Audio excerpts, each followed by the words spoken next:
In August 1914, the two greatest navies in the world made ready for war. Now the Royal Navy will settle the question of the German fleet. If they do not come out and fight, they will be dug out, like rats from a hole. But the two fleets rarely met. Instead, a new kind of war evolved. More stealthy, more cruel. A war not against battleships, but people.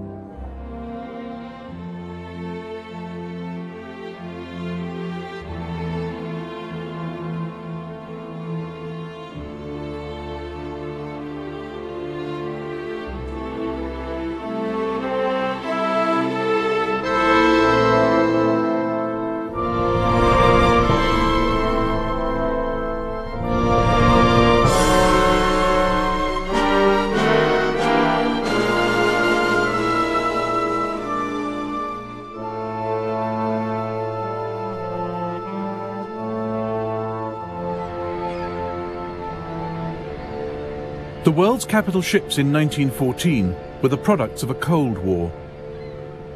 Britain's HMS Dreadnought had set the benchmark. Heavy armour, big guns, fast. Dreadnoughts were bargaining chips in a great naval poker game.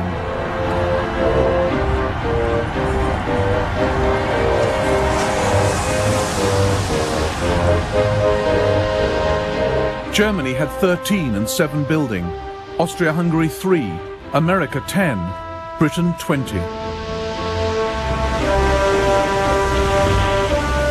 They kept the peace, but then the Cold War turned hot.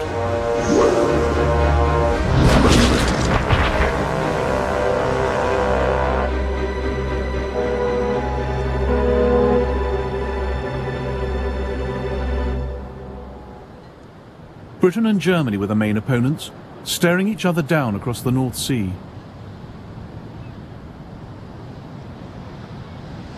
The longer the two sides looked at the map, the more obvious their problems became. Germany's ships couldn't get clear of the North Sea. To the south, the Channel, blocked by mines and the Dover Patrol.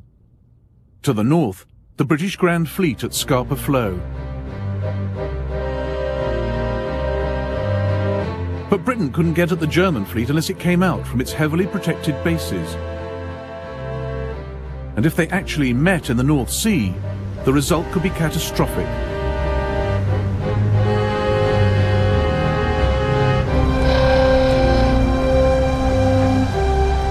The sight everyone feared. Austro-Hungarian battleship the Istvan, sunk late in the war by a tiny Italian torpedo boat.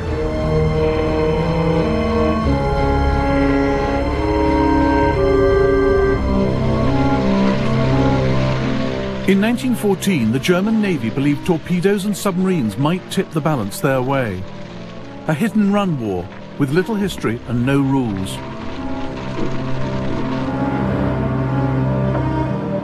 Jackie Fisher, Britain's sharpest admiral, predicted radical change ahead. The use of submarines has convinced us that in wartime, nothing can stand against them. The submarine is the coming type of war vessel for sea fighting. It means that the whole foundation of our traditional naval strategy has broken down. 2 days into the war, Germany unleashed 10 U-boats into the North Sea to hunt down the British fleet. One of them, U-21, made her way to the Firth of Forth, where the British cruiser HMS Pathfinder was leaving Rosyth Naval Base.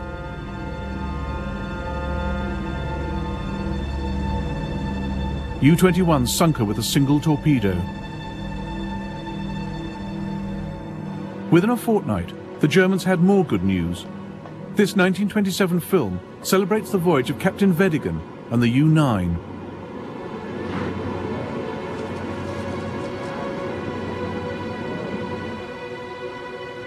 Through my prismatic glasses, I noticed a small masthead coming into view near the mast lightship. It looked like the mast of a warship. Could this be the first sight of the enemy that we were to have during the war? The U-9 had found the British cruisers Hogue, Aboukir and Cressy on patrol off the Dutch coast.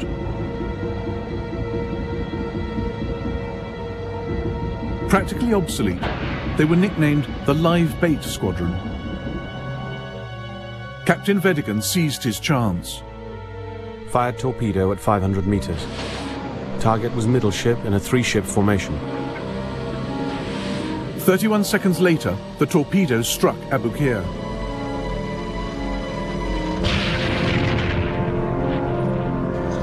On board was Kit Musgrave. We were woken by a terrific crash, and the whole ship shook, and all the crockery in the pantry fell. Then Cressy and Hogue arrived and let down their boats. The Abu Qir went down suddenly, and we slid down her side into the water. Musgrave jumped into the North Sea and became the only man in the war to be sunk on 3 ships within 1 hour. I swam to the Hogue and was just going on board when she was struck and sank in 3 minutes. I then swam onto the Cressy and was hauled up the side with a rope. But she was struck also, and we sank.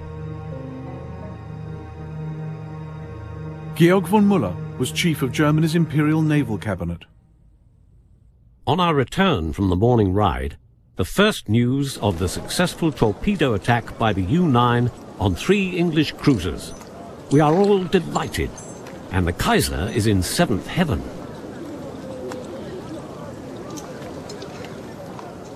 The British were appalled. First Lord of the Admiralty, Winston Churchill, got the blame.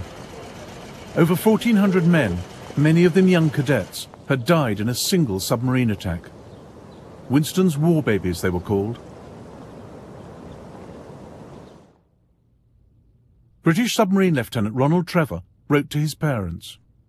The news tonight is sad, but what we submariners have been expecting for weeks. The Commodore has repeatedly warned the Admiralty that those ships ought not to patrol the North Sea. What has happened is exactly what we predicted. Ships stand by to rescue the sinking one's crew, then the submarine gets 2 sitting shots. Commander-in-Chief of the British Grand Fleet was Admiral John Jellicoe. He joined the Navy in 1874 as a midshipman.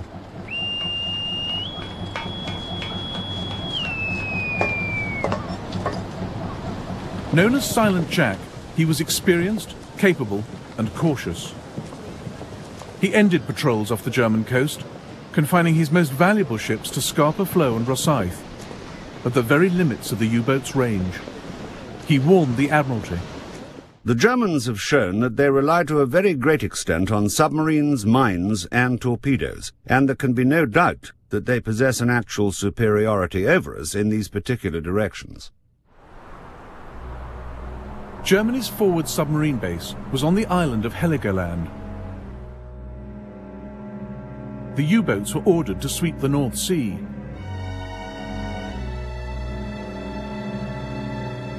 But the British had gone.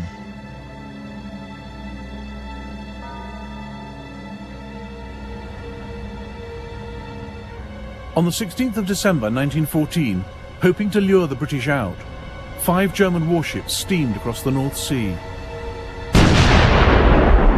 At 7 in the morning, they opened fire on Scarborough and Hartlepool. There was a terrific crash. We thought it must be sudden thunder. But when another crash came, we rushed to the window and saw a lot of smoke and cried, "It's the Germans!" 2 of the wee girls hung on to me and said, "Are the Germans going to kill us?" 122 people died in the attack. It was the first time enemy warships had killed anyone on the British mainland in over a century. Jellicoe too had been thinking about attacking the enemy's homeland, but his weapon would not be a hit-and-miss naval bombardment, but a blockade, tight as a drum and lethal. What we have to do is starve and cripple Germany. The destruction of the German fleet is a means to an end, and not an end in itself.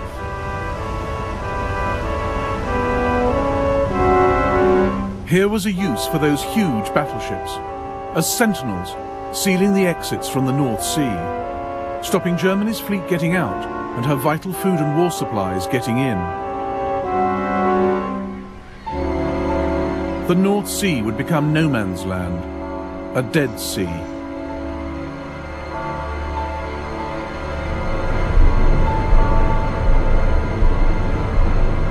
Jellicoe was helped by an invention more important than dreadnoughts or even submarines: wireless. Every day, every German ship radioed its position back to fleet headquarters at Wilhelmshaven.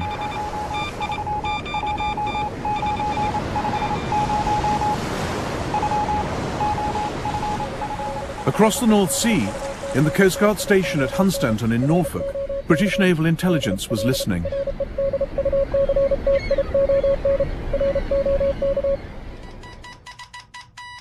The German messages were passed on to a group of codebreakers working in one of Britain's most secret departments, Room 40, deep in the heart of the Admiralty Old Building.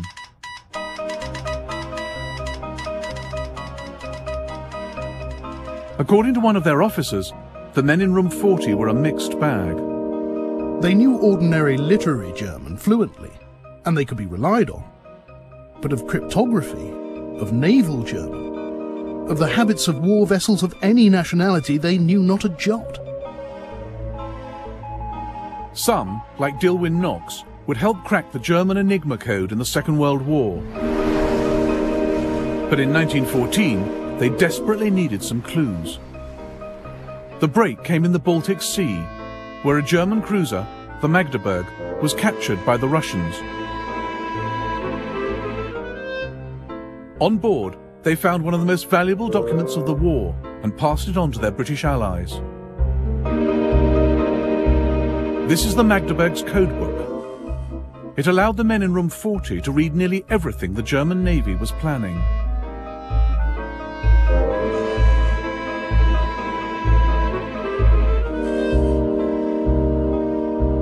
Oh well, the Kaiser said, on learning of the Magdeburg's capture.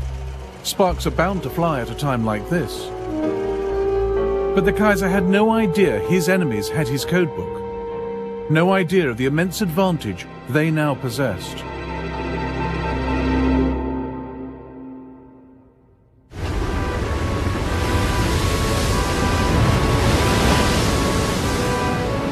Britain's sea strategy in the First World War was simple: to isolate and starve her enemies. At Scapa Flow and Rosyth to the north, at Dover and Harwich to the south, the Royal Navy closed the North Sea to German ships.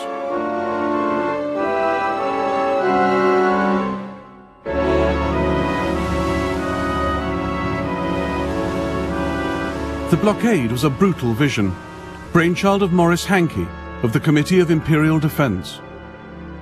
My belief in sea power amounted almost to a religion.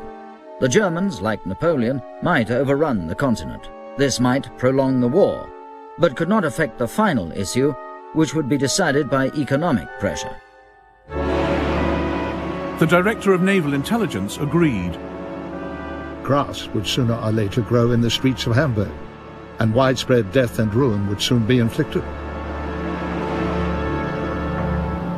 Germany began the war with a merchant fleet of nearly 4 million tons. Within months, she lost a quarter of her ships, seized in harbours, or caught making a dash into the no-man's land of the North Sea. Lloyd's of London kept a log of every vessel sunk.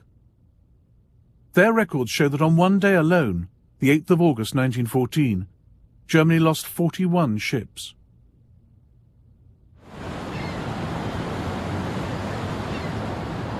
Neutral countries, Holland, Denmark, Sweden, were not spared.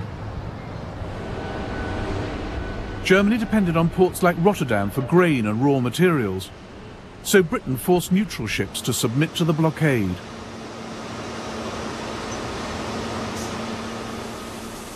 Starting with Holland, the British pressured shipping companies into declaring their goods. In every country, she built up a network of agents. They tracked ships coming and going, who was sending what where. Any ship could be stopped. Any found with banned supplies for Germany had its cargo seized. Within weeks, the German government started to ration food. Caroline Ethel Cooper was an Australian stranded in Leipzig since the start of the war. Every week, she wrote to her sister in Adelaide.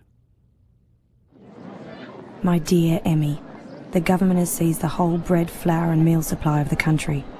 We are allowed only 4 pounds of bread and can only buy 1 pound of white flour at a time. Now that the war against neutral ships and food supply has begun, prices rise every week. Sailors like Richard Stumpf were stuck in harbour, frustrated and hungry. 2nd of April 1916. We spend most of our time worrying about our bellies. Even the officers are embittered and dissatisfied.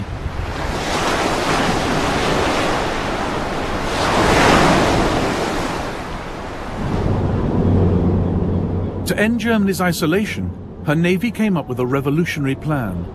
An unarmed submarine over 200 feet long that could carry a cargo of 1,000 tons. In June 1916, the Deutschland set out for America, the first time a submarine had ever tried to cross the Atlantic. Because of the wet weather and the high-running seas, the deck hatches were closed most of the time. The diesel engines pumped hot, humid air throughout the boat. Sweat ran down the bulkheads, and water leaked around loose rivets. The drinking water tasted like diesel, and every meal the cook cooked had a layer of oil across the top. As we approached the American coast, Captain Koenig ordered the crew to say nothing to anyone about the strains we'd undergone during the trip, and to especially avoid mentioning our seasickness.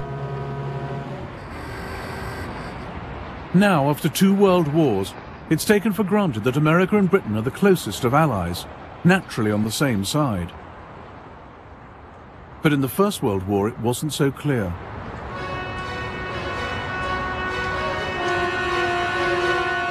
"8 million Americans had German parents or grandparents. 4.5 million were of Irish descent. Many of them had little love for England. At the outbreak of war, thousands of US citizens had tried to enlist in the German army. And America was enjoying a massive economic boom.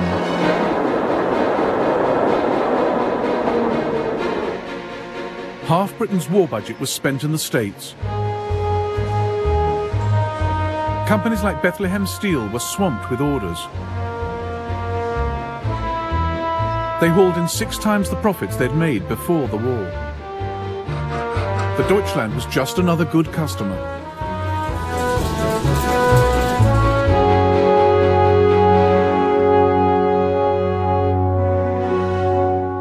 Her brave Atlantic crossing, dodging Royal Navy warships, became a rallying point for anyone who had suffered from the British blockade.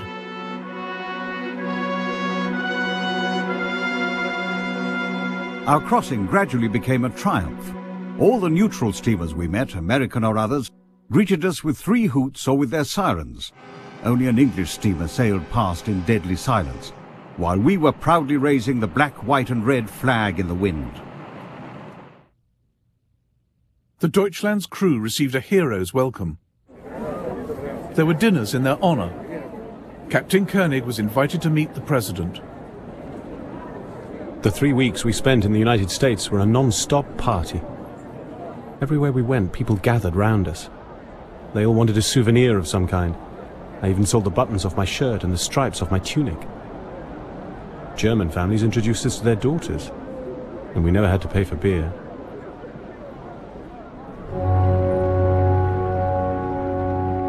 The Deutschland returned to Germany with a vital cargo of nickel and rubber. The help it gave the economy was nothing compared with the boost to German morale, as even Caroline Ethel Cooper had to admit. The town is flagged today because the Deutschlanders got safely back. The sight of those red, white and black flags always makes me sick, but I'm glad she got across all the same. It was a sporting run. But the Deutschland was too small to break the blockade. In Germany and Austria, there were not enough people to work the land, and too many officials trying to ration what food there was. The situation with the hunger and queues is turning nasty. People wait for potatoes in their hundreds, 4 deep, from 4 in the morning until the afternoon. Every morning there are queues lined with armchairs and cushions upon which people sit and sleep. The shortages worsened after the terrible harvest of 1916. The Germans called it the turnip winter. Many had nothing to eat but cattle fodder. There were 50 food riots that year. Oh, what days of terror. Everything's in turmoil. There was havoc in town last night. The window panes were smashed in at Café Kaiserhof. Angry crowds were shouting outside bakeries and inns. Up at the castle, they cursed the Major in words I shan't repeat. The army appeared at 11.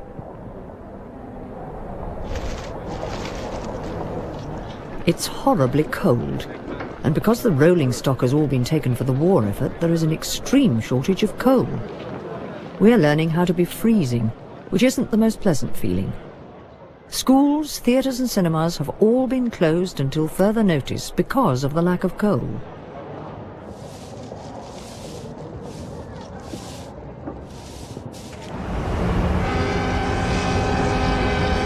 The German Navy did nothing to help. Even if large parts of our battle fleet were lying at the bottom of the sea, it would have accomplished more than it does now, lying well preserved in our ports. At Wilhelmshaven, people wrote graffiti on the walls. Dear fatherland, you may rest assured. The fleet's in harbour, safely moored. Admiral Reinhard Scheer had been ordered not to risk his ships against the full British fleet. But by mid-1916, the pressure to do something was intense.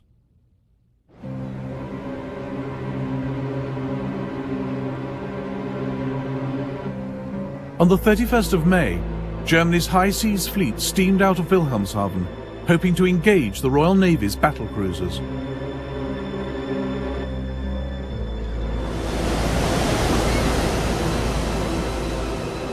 But the British were one jump ahead.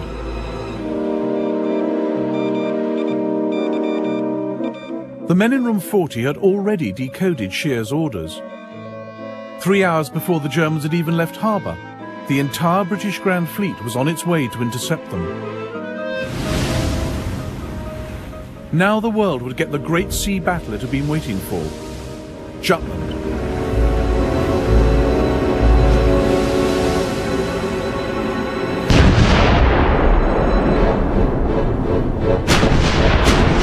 It was a titanic clash. 250 warships, 100,000 men. Britain's first great fleet action since Trafalgar. It was a fight they had to win. If Germany ended up masters of the North Sea, the blockade would be finished, the British army in Europe cut off, Britain herself open to invasion. Admiral John Jellicoe was, Winston Churchill said, the only man who could lose the war in an afternoon.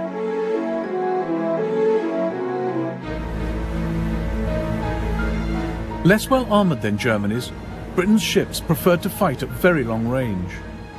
But at Jutland, the range was just 5 miles. We fired very slowly, with deliberation, while the Kaiser-class ships in front of us shot like mad. Now the English were in an unfavourable position.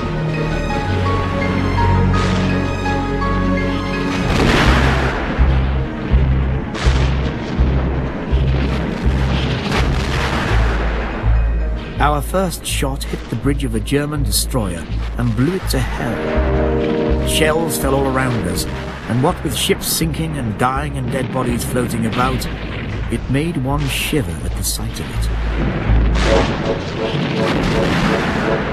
At 4:30 p.m, the battlecruiser Queen Mary was hit by a shell which exploded in the ship's magazine. A horrible sight it was. First, an enormous height of dull red flame, followed by a great mass of black smoke, amongst which was the wreckage thrown in all directions. The blast was tremendous. Admiral Beatty watched from HMS Lion. There seems to be something wrong with our bloody ships today. About 7 o'clock, we passed the wreck of a large ship, which at that time we hoped was a German, but later learned was one of ours. She was broken right in two. The bow and stern were sticking up about 50 feet and quite independent. But the British had the Germans outgunned and outnumbered. As evening fell, the German fleet broke off the action. We were in a regular death trap. There was only one way to escape the unfavourable tactical situation. Turn the line about and withdraw on the opposite course. We had to get out of this dangerous enemy envelopment. To silent Jack Jellicoe, peering through the fog of battle, it didn't look as though the Germans were running for home, but lulling the British into a trap. If the enemy battle fleet were to turn away from an advancing fleet, I should assume that the intention was to lead us over mines and submarines.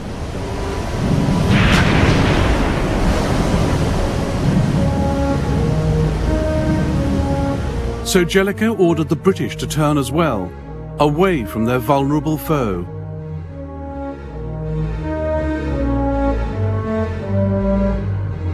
As night fell on the 31st of May 1916, the men in Room 40 tracked the retreating German fleet. They passed its positions on to the Royal Navy, giving Jellicoe a last chance to finish the Germans off. But the Royal Navy failed to catch them, and the German fleet made it home. During the night, telegrams arrived giving the estimated losses of the English, which are 2 to 3 in our favour. The Kaiser was therefore able to announce at breakfast, "We have won a great victory in the North Sea."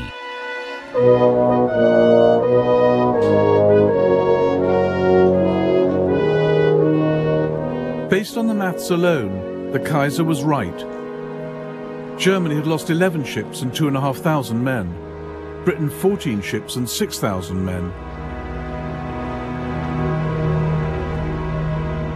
But that wasn't the point. The Kaiser's battleships were back in harbour and stayed there till the end of the war. The British fleet still ruled the North Sea, ever more tightening the blockade.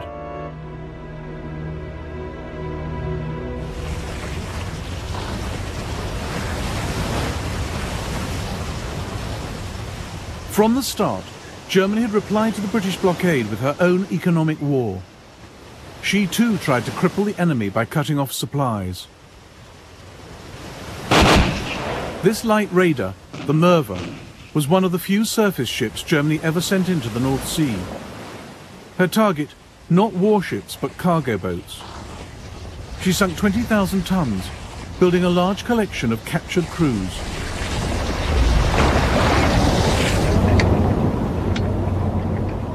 According to the English, we are in league with the devil and have acquired the Flying Dutchman.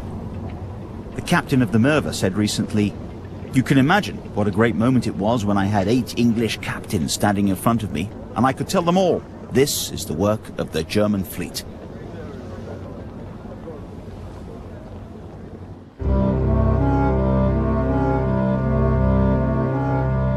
Germany's U-boats joined in the war against Allied trade.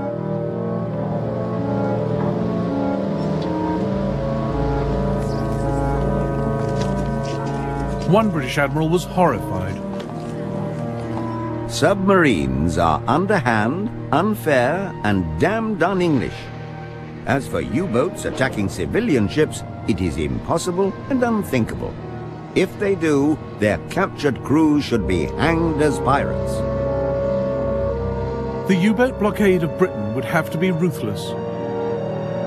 But Germany's Chancellor, Bethmann Hollweg, realized the effect this would have on world opinion, as he told Georg von Müller.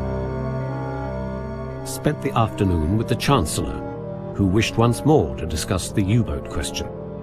Bethmann envisaged the remaining neutrals united against us as the mad dog among the peoples of the world. That would mean the end of Germany. Germany's admirals were furious at having their hands tied. But submarines were ordered to stick to the old rules of war. They gave warnings of their attacks. They did not attack underwater. They gave merchant crews time to escape.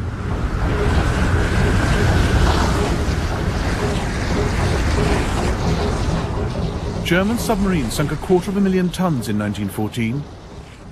But Britain built new ships faster than the U-boats could sink them. Far from being choked by the German blockade, the British economy flourished. The British firm Vickers, with a workforce of 78,000, turned out guns, aeroplanes, battleships, and record profits. If Germany was trying to play fair, Britain wasn't. Q-ships looked like unarmed traders, but carried hidden guns. They looked like easy prey, but when submarines came close, the Q-ships uncovered their guns and attacked.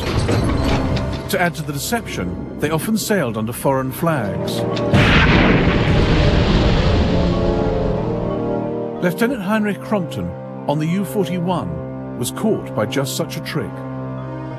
As the two ships came within 300 meters of each other, the steamer opened a heavy, accurate rifle fire from all along the railing, immediately joined by large caliber guns hidden fore and aft. The U-41 immediately returned 3 rounds from the forward gun, all hits to the hull. Throughout the action, the steamer continued to fly the American flag.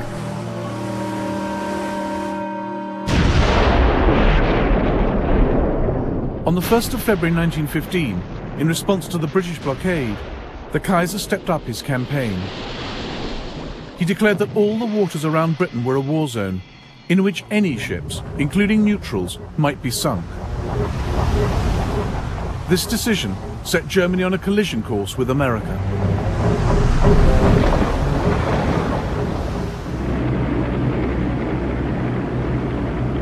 The pride of the Cunard Line, the Lusitania, was the largest, most luxurious liner in the world.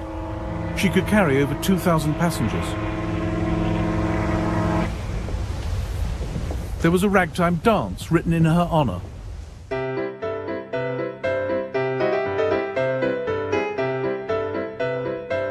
On the 1st of May 1915, Cunard posted a list of her departures in the New York Times.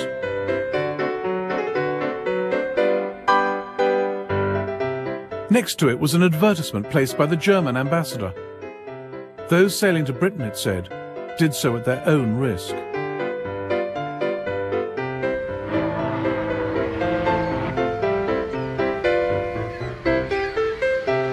At 11:30 that morning, the Lusitania left New York for Liverpool. Her captain made light of the submarine threat. It's the best joke I've heard in many days. This talk of torpedoing the Lusitania.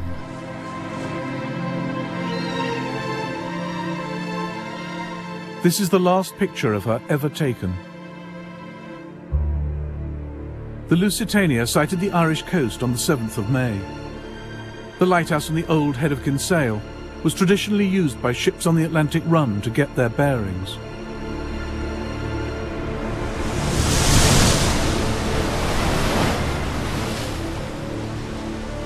At 2:10, the Lusitania was hit by a single torpedo.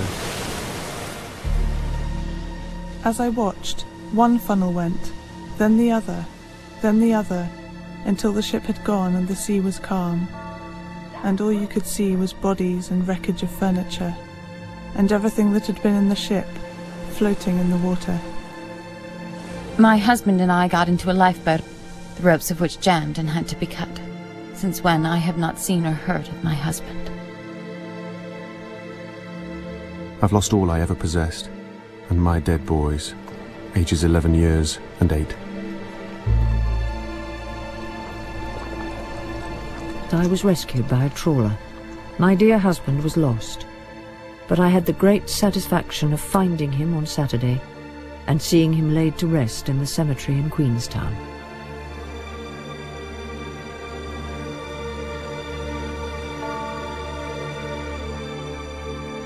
Police reports were sent to relatives to identify the bodies. 1,200 people died on the Lusitania, including 128 Americans.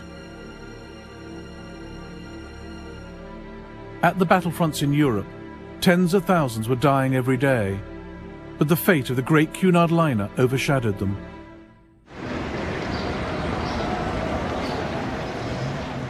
It led to the most widespread anti-German riots of the war.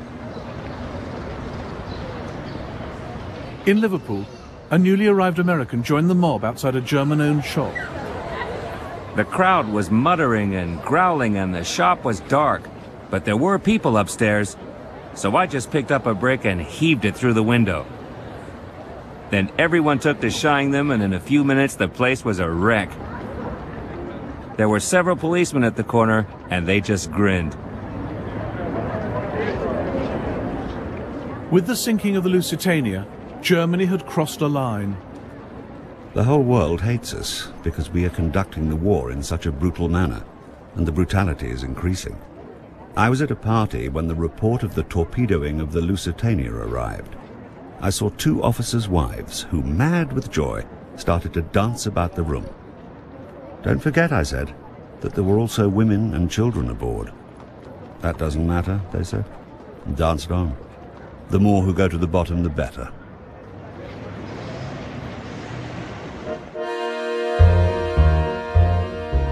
The Lusitania came to stand for German barbarity. Britain stirred the indignation with its own propaganda.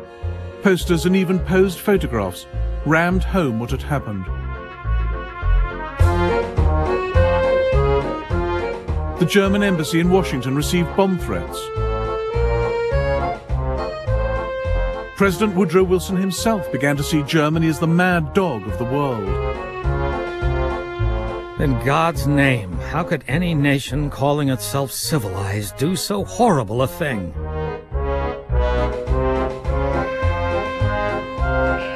It seemed America might clamber down off the fence.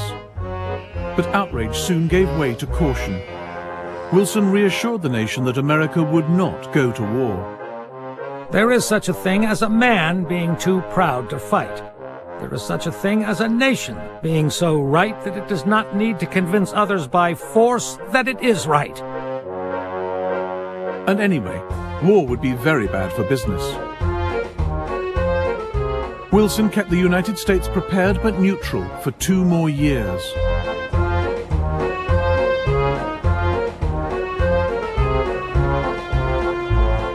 The sinking of the Lusitania was terrible, but that didn't seem reason enough to throw away more lives and profits by joining in a distant war.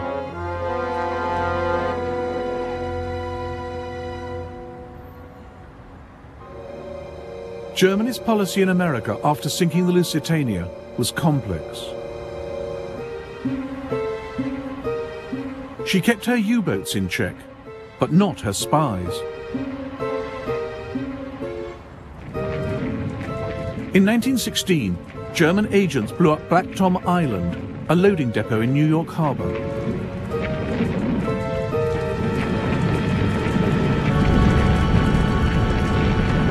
It held 900 tons of ammunition, destined for the Allies. Several thousand persons lined the seawall and acquired a real picture of what the firing line in the European war looks like. The water line was one mass of red glare.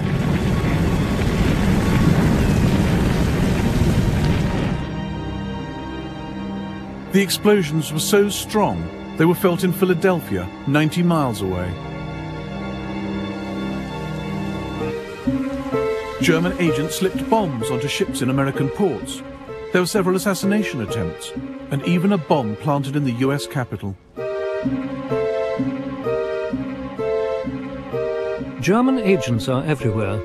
Extraordinary measures of precaution have now become necessary in all the arms factories, at the docks and on board vessels, even vessels of the United States Navy.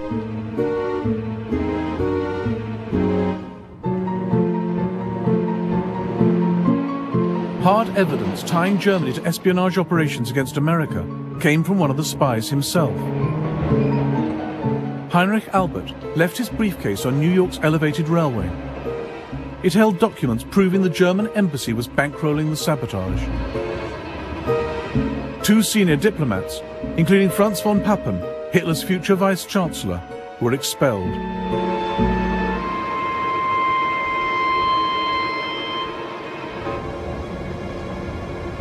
But nothing got in the way of business on the New York Stock Exchange. When Germany won a battle, Allied stocks fell. When Britain won, her shares rose. American investors were betting on the war. For British Cabinet Minister David Lloyd George, There was a direct connection between battle and bank. Success means credit. Financiers never hesitate to lend to a prosperous concern. France and Russia paid for the war by borrowing from Britain. Britain, in turn, raised money on the American stock market through her Wall Street bankers, J.P. Morgan. It was spent buying American armaments, American supplies. Of all the money raised in America to pay for the war, 99% went to Britain and the Allies. It was something that made many Germans wonder just how neutral America really was. 30th of January 1916. In financial circles, it is openly said that England has won the war already, and every day that it goes on after March can only make the ruin of Germany completer, no matter what her military successes may be. America lent so much that by the end of 1916, the central bank warned that people were betting too heavily on Britain. If the Allies lost, they might never get their money back. The mere thought that American cash might be backing the wrong side wiped $1 billion off Allied stocks in a week.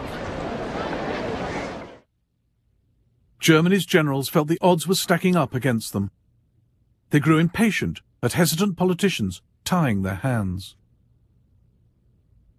In view of the military situation, we must lose no time in adopting the measure of torpedoing armed enemy merchantmen without notice. The Entente are continuing the war with all the resources at their disposal.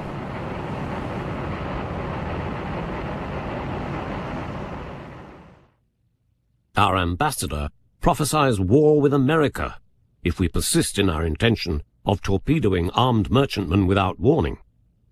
The Kaiser wrote in the margin of the report, "I do not care." The Kaiser didn't care because of some key German calculations. His generals gambled that if America joined the Allies, she would not have a decisive impact on the fighting in Europe until 1919. Long before then, the U-boat campaign would have brought Britain and France to their knees.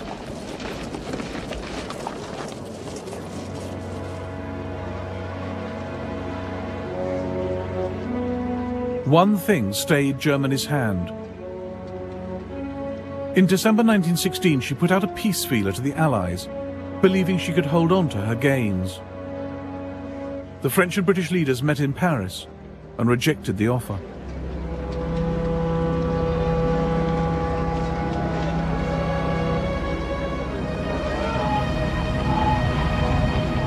Germany now staked everything on a new submarine campaign. U-boats would sink all ships on sight without warning. February the 2nd is a special and uplifting day for us Germans, the beginning of the all-out submarine war. We're all holding our breaths and hoping that with this radical medicine we will finally cure England of her arrogance and secure a quick peace, the terms of which we will dictate. In April 1917, Germany sunk over 800,000 tons, causing panic at the British Admiralty. But Germany didn't have enough U-boats to sustain the success, and Allied ships were getting better at protecting themselves. Merchant ships now travelled not singly, but in convoy, with more destroyers to protect them. Airships and aeroplanes scouted overhead, looking for the telltale signs of submarines lying in wait. 63 U-boats were sunk in 1917, 3 times the losses of the previous year.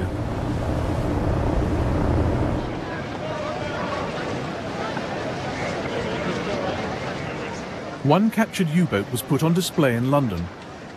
13,000 people paid to view it on the first day. Its German sailors couldn't believe the contrast between the Allied home front and their own. We remained in Dover for 2.5 days, and we were plentifully supplied with food, drink and smokes, for you notice nothing of the war here. There are no wooden soles or bicycles with wooden tyres, and the butchers' shops have rows and rows of pigs hanging up. There is no prospect of starving England. I am glad, for the war is over for me. The second U-boat campaign was a double failure. It didn't deliver militarily. German submarines could not sink enough Allied ships to make a difference. And it was a diplomatic disaster, pushing America to the very brink of war.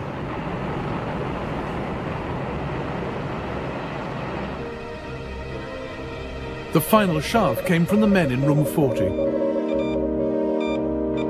On the 16th of January 1917, Britain intercepted a coded telegram from German Foreign Secretary Zimmermann to his ambassador in Mexico City. The Zimmermann telegram was made up of 1,000 numerical code groups. It took 2 weeks to decipher. And as the meaning emerged, the men in room 40 realized they were holding the most extraordinary intelligence of the war. Destined for the Mexican government, the telegram outlined Germany's plan for Mexico to invade the United States. We make Mexico a proposal of alliance with an understanding on our part that Mexico is to reconquer Texas, New Mexico, and Arizona. The settlement in detail is left to you.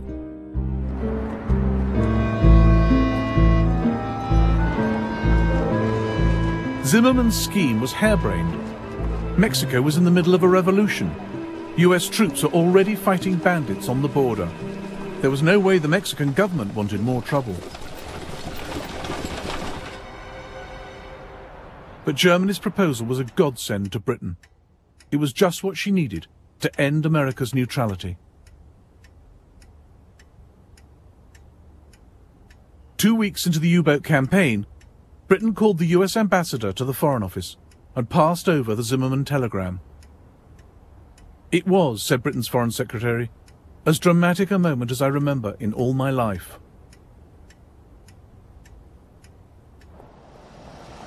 On the 2nd of April, President Wilson went to the capital.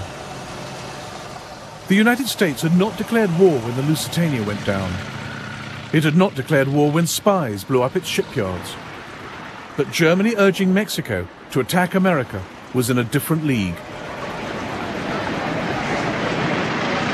On the 6th of April 1917, the United States declared war against Germany. 3,000 miles from home, an American army is fighting for you. Everything you hold worthwhile is at stake. Only the hardest blows can win against the enemy we are fighting. Invoking the spirit of our forefathers, the Army asks your unflinching support to the end that the high ideals for which America stands may endure upon the earth.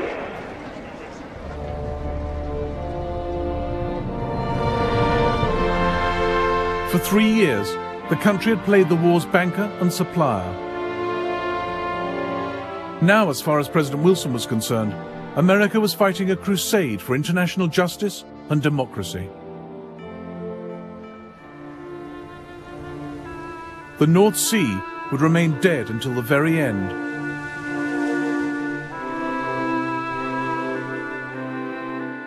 The Germans now set themselves a desperate task: to win the war before American troops arrived in force.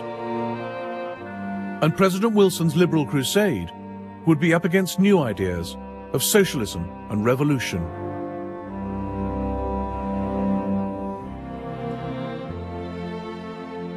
In the next episode of the First World War, German spies sow rebellion in Ireland and Russia, and French troops mutiny on the Western Front, a war against war itself.